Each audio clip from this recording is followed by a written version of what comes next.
नमस्कार विद्यार्थियों, मैं डॉक्टर सुधा सिंह, सहायक आचार्य संस्कृत, बाबू शोभाराम राजकीय कला महाविद्यालय अलवर। कोरोना के चलते आप लोगों की जो क्लासरूम टीचिंग प्रभावित हो रही है, उसी के मद्देनज़र आप लोगों के लिए ई क्लासरूम या ई टीचिंग प्रारंभ की जा रही है। इसी योजना के तहत या इसी के तहत मैं आप लोगों को MA फाइनल का तीसरा प्रश्न पत्र पढ़ाऊंगी, जिसका नाम है गद्य, पद्य और चंपू। इसी के ऊपर थोड़ी सी आज चर्चा करेंगे कि सर्वप्रथम कि गद्य, पद्य और चंपू है क्या। सबसे पहले हम देखते हैं कि गद्य, पद्य और चंपू काव्य के भेद हैं। अब कहा काव्य किसे कहा है, तो काव्य हम कहेंगे कि काव्य कहा है कि जो कवि का कर्म है, कवि है कर्म काव्यम, जो कवि का कर्म है वो काव्य कहलाता है। और कवि का कर्म कैसा होता है, जिससे कि जो पाठक है या श्रोता है या दर्शक है उसको रस की अनुभूति हो। तो रस की अनुभूति जिससे होगी, यानी जो रसात्मक वाक्य है वही काव्य है। रसात्मकम वाक्यम काव्यम, जिससे रस की अनुभूति हो वही काव्य है। अब काव्य के दो भेद किए गए हैं, दृश्य काव्य और श्रव्य काव्य। दृश्य काव्य की अगर हम देखें तो दृश्य काव्य में आते हैं रूपक। रूपक है आपके दूसरा प्रश्न पत्र, जो नाटक और नाट्य शास्त्र है, उसके अंतर्गत आप 10 रूपकम ग्रंथ पढ़ेंगे, जिसके अंतर्गत आप रूपक के 10 भेद भी पढ़ेंगे।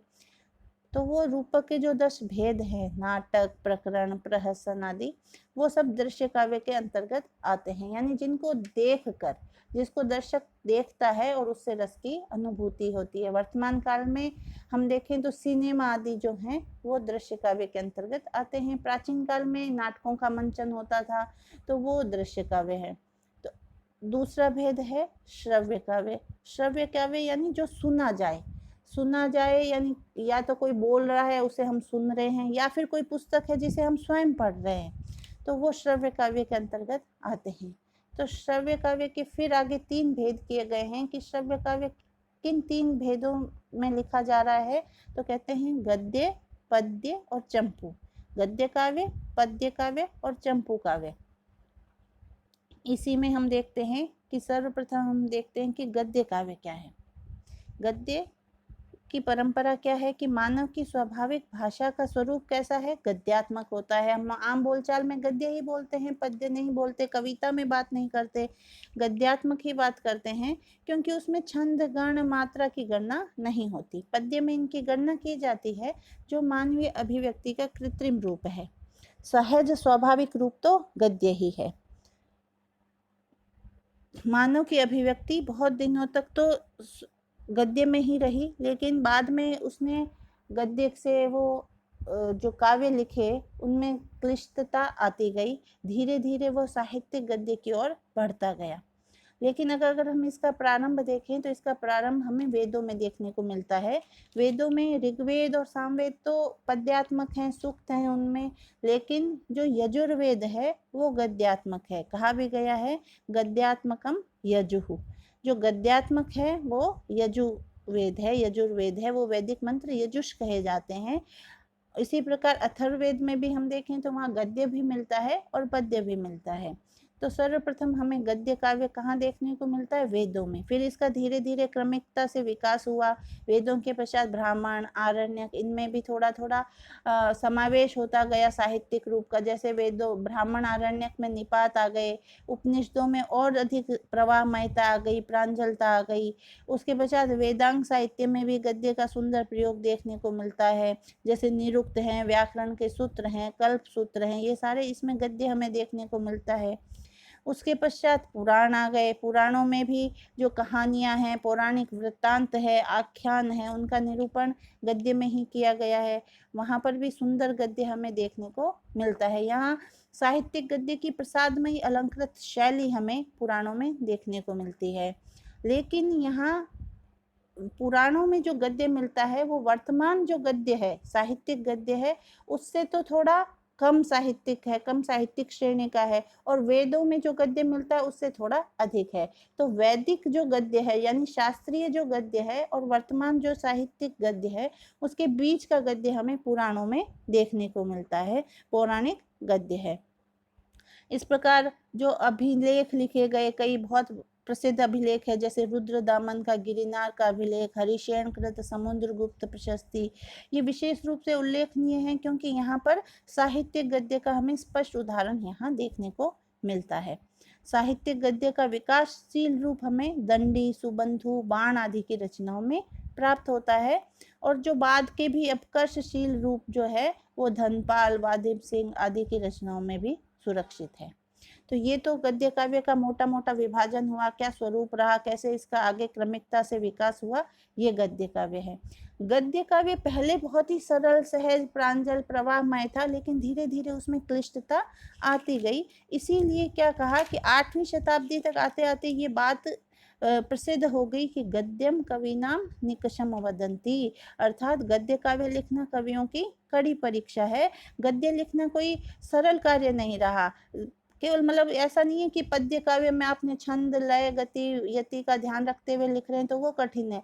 8वीं शताब्दी तक तो आते आते गद्य काव्य में भी इतने अधिक जो साहित्यिक रूप थे, अलंकार, भाषा की सजावट, लंबे समासों का प्रयोग, भाव रस का चमत्कार इत्यादि आ गए कि गद्य काव्य लिखना भी एक कवि की परीक्षा हो गई कि कौन ऐसा कवि है जो इतना सुंदर गद्य काव्य इन विशेषताओं से युक्त लिख सकता है। तो ये उक्ति प्रचलन में आ गई कि गद्यम कविनाम निकषम वदंती, गद्य कवियों की कसौटी है। तो ये गद्य काव्य का सामान्य परिचय हुआ। अब अगर हम देखें पद्य काव्य, पद्य काव्य आप सब जानते ही हैं कि जो कविता है, ये जो काव्य है वो पद्य काव्य कहलाता है, जिसमें छंद हो, यानी ताल हो, लय हो, गति हो, यति हो, ये सारे पद्य काव्य के अंतर्गत आते हैं। हालांकि वर्तमान में कई मुक्तक काव्य भी लिखे जाते हैं जिनमें कि कोई भी बंधन नहीं है छंदों का। आजकल छंदों मुक्त, पहले छंदबद्ध रचनाएं होती थी, अब छंद मुक्त भी लिखी जाती है, लेकिन मोटे मोटे तौर पे पद्य काव्य हम उसी को कहते हैं जो छंदों में बंधा हुआ हो, छंदोमयी जो रचना हो, उसे ही हम पद्य काव्य कहते हैं।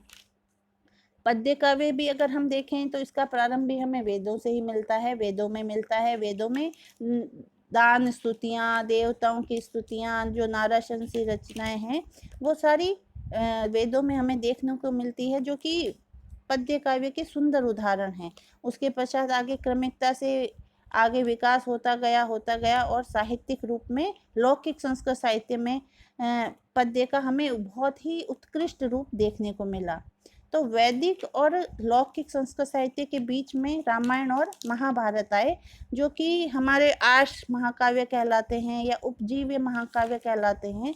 इन्होंने नवीन दृष्टि दी, नवीन जो लेखक हुए, कवि हुए, उनको एक दिशा दी कि उनको किस प्रकार से काव्य रचनाएं करनी है, उनको उपजीव्यता दी। उनको जैसे बाद के जो ग्रंथ है, अधिकतर रामायण और महाभारत के ग्रंथों से ही इन्होंने कथाएं ली है, या छंद लिया है, या वर्णन की शैली ली है, या अलंकार लिए हैं, छंद लिए हैं, तो उनसे सीखने को मिला है। तो उनसे सीखते हुए वर्तमान के जो महाकाव्य हैं वो अपने इस स्वरूप में आए। तो ये पद्य काव्य का है, जिसमें आगे कालिदास, अश्वघोष आदि महान कवि हुए हैं, उनके बारे में आप सब जानते हैं। तीसरा विभाजन है चंपू काव्य।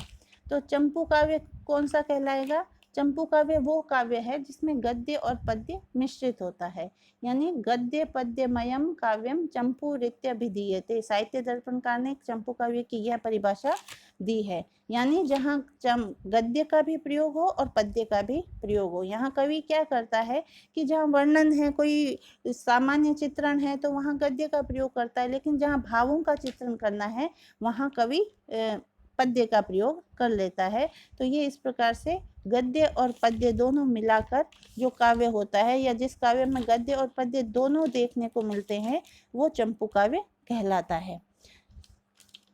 अब आपके सिलेबस की थोड़ी सी चर्चा कर लेते हैं कि आपके कोर्स में गद्य, पद्य और चंपू में से जो विधाएं हैं काव्य की, उसमें से कौन कौन से ग्रंथ आपके कोर्स में लगे हैं। तो हम देखते हैं कि आपके पद्य काव्य की अगर पहले चर्चा करें तो पद्य काव्य में आपके नैषधीय चरितम, श्री हर्ष द्वारा विरचित नैषधीय चरितम जो महाकाव्य है, उसका प्रथम सर्ग आपके कोर्स में लगाया गया है।